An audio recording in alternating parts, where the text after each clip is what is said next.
Agar siz ham o'g'il farzand tarbiyalayotgan bo'lsangiz, bu videoni albatta ko'ring. Agar o'g'lingizning moyaklaridan biri yo ikkalasi ham moyak xaltasida sezilmasa, hali kichkina, keyin tushib qolar deb uzoq kutish har doim ham to'g'ri emas. Chunki 6 oylikdan keyin moyakning o'z-o'zidan tushish ehtimoli keskin kamayadi. Bugun sizga tushmagan moyak qancha vaqtda tushadi, qachon shifokorga murojaat qilish kerak, UZI kerakmi va qachon operatsiya tavsiya etiladi, barchasini oddiy sodda tilda tushuntirib beraman. Videoni boshlashdan oldin agar siz erkaklar salomatligi haqida ishonchli, ilmiy asoslangan ma'lumotlarni olishni istasangiz, kanalimizga obuna bo'ling va videoga like bosib qo'ying. Bu bizga shunday foydali ma'lumotlarni, mavzularni sizga yetkazishda yordam beradi. Kriptarxizm nima? Kriptarxizm bu moyakning normal joyi bo'lgan, ya'ni moyak xaltasi to'liq tushmagan holatda aytiladi.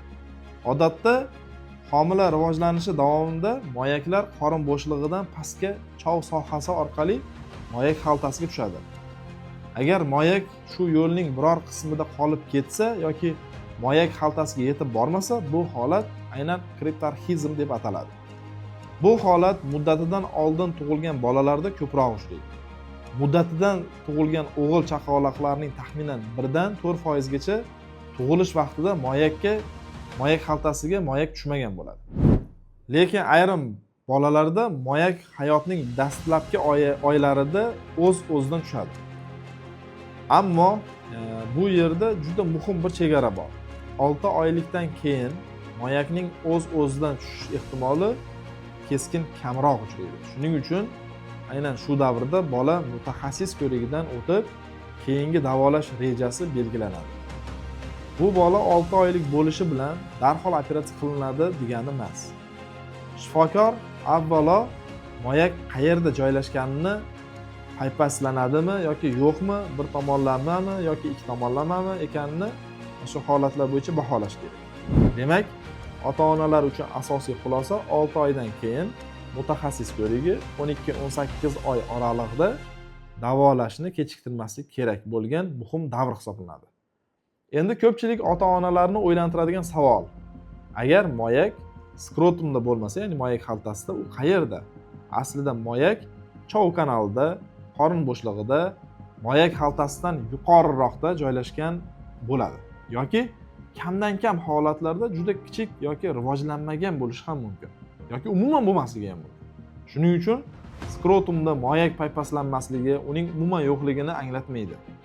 Moyakning qayerdaligini aniqlash uchun bolaning shifokor ko'rigi juda muhim. Aslida eng muhim narsa kriptarxizm yoki retraktil moyak tashxisida bu malakali bolalar urologining ko'rigi va qo'shimcha ultratovush tekshiruvi, ya'ni moyaklarda UZI'si ham muhim rol tutadi. Bizga bu ikkala holat bir-biriga to'ldirish, ya'ni взаимодополняющий effekt beradi, bir-birini to'ldiradi. Agar moyak o'z-o'zidan tushmasa, asosiy davolash usuli bu, ya'ni davolash bu orxipeksiya degan operatsiya. Oddiy qilib aytganda, operatsiyaning maqsadi moyakni skrotumga, o'sha moyak xaltasiga tushirish va uni shu joyda barqaror saqlanishini ta'minlash.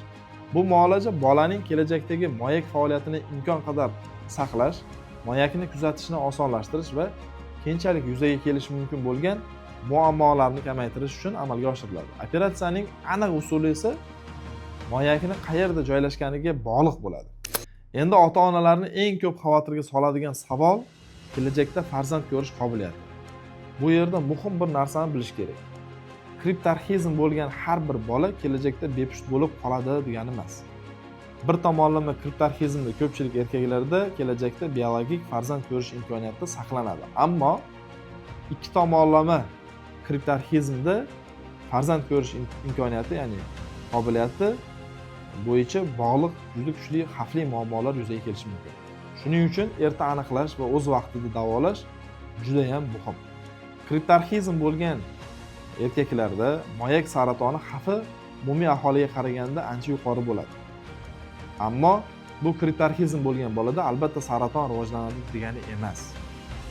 Orxipeksiya bu xavfni butunlay yo'q qilmaydi, lekin moyakni skrotumga tushirish, ya'ni shu operatsiya keyinchalik uni kuzatish, va undagi o'zgarishlarni erta aniqlashni osonlashtiradi. Erta davolash saraton xavfini kamaytirishi mumkinligi haqida ham ilmiy dalillar juda ham ko'p. Endi sizdan bitta iltimos bor. Agar sizning farzandingizda yoki yaqinlaringizni bolasida shunday muammo bo'lsa, bu videoni ularga tezda yuboring. Chunki ba'zan ota-onalar hali kichkina, o'zi tushib qoladi deb oylar yoki yillar kutib yurishi mumkin.